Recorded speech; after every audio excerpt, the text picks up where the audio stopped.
Kita telah membahas bahwa standar kecantikan berbeda antara standar Tuhan dan standar manusia. Namun, apakah ini bertentangan dengan fakta bahwa perempuan sejak kecil memiliki naluri untuk berdiri di depan cermin dan berdandan untuk memperlihatkan kecantikan mereka? Perhiasan bagi wanita pada umumnya merupakan kebutuhan naluriah.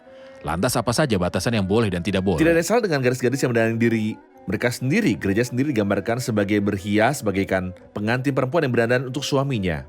Jadi masalahnya bukan gadis itu akan terlihat cantik, berhias, dan rapi. Laki-laki juga mereka mencukur janggut dan memotong rambut mereka. Dan malaikat yang diutus oleh Tuhan memberitahu Petrus, ikatlah pinggangmu dan kenakanlah sepatumu, yang berarti rapikan dirimu dan kenakan pakaianmu dengan rapi. Masalahnya adalah ketika tujuan dari dandanan ini dan merawat diri cantik adalah untuk menarik perhatian orang lain. Dan hanya mengandalkan ini. Dan mengandalkan ini untuk mencapai hal-hal yang jauh dari Tuhan tanpa menempatkan Tuhan dalam masalah tersebut. Itu sebabnya kita membaca perhiasanmu, janganlah secara lahiriah mengenakan pakaian yang indah-indah. Nah, semua orang memakai pakaian. Tapi mengenakan pakaian mahal untuk menarik perhatian adalah masalah. Tidak ada salahnya bagi seorang percaya untuk memperhatikan penampilan luar dan terlihat baik di hadapan orang lain.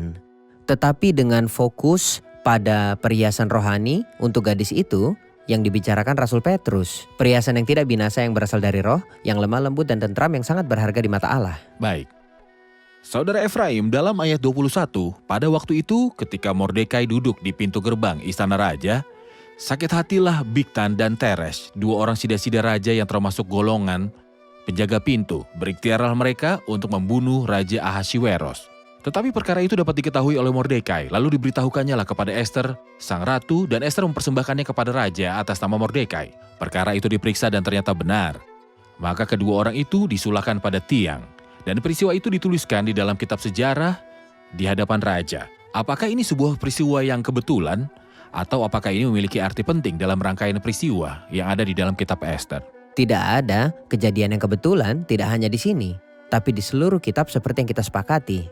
Karena kitab itu sejalan dengan rencana Allah dan ketetapan Allah. Tetapi saya memiliki dua catatan dalam ayat-ayat yang telah Anda baca sebelumnya. Jadi masalah ini diketahui oleh Mordekai. Pertanyaannya, siapa yang memberitahukannya kepada Raja Mordekai? Rupanya subjek dari kata ini tidak diketahui, namun sebenarnya adalah Tuhan. Tuhan. Tangan Tuhan bekerja, tapi ternyata kita tidak tahu siapa yang menginformasikan tentang semua ini. Hal kedua, saya melihat kesetiaan Ester kepada suaminya. Begitu dia mendengar rencana itu, dia segera memberitahu raja. Tetapi saya ingin mengatakan hal lain tentang rencana Tuhan yang secara bertahap terungkap. Mordekai memerintahkan Ester untuk tidak menceritakan tentang identitasnya dan bangsanya. Sekali lagi tangan Tuhan berada di belakang perintah ini.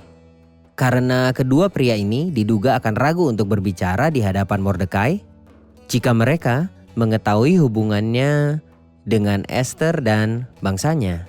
Dari sudut lain, jika Ester tidak memberitahu raja tentang plot atas nama Mordekai, jalan ceritanya akan berubah. Namanya tidak akan tercatat dalam Namanya kitab tidak Tawarik. akan tercatat dalam kitab Tawarik. Hal berikutnya, jika Mordekai mendapat apresiasi langsung dari raja, jalan peristiwanya juga akan berubah dan kita tidak akan melihat keindahan dan anugerah besar di akhir kitab. Kedaulatan Tangan Allah. Tuhan ada dalam peristiwa ini.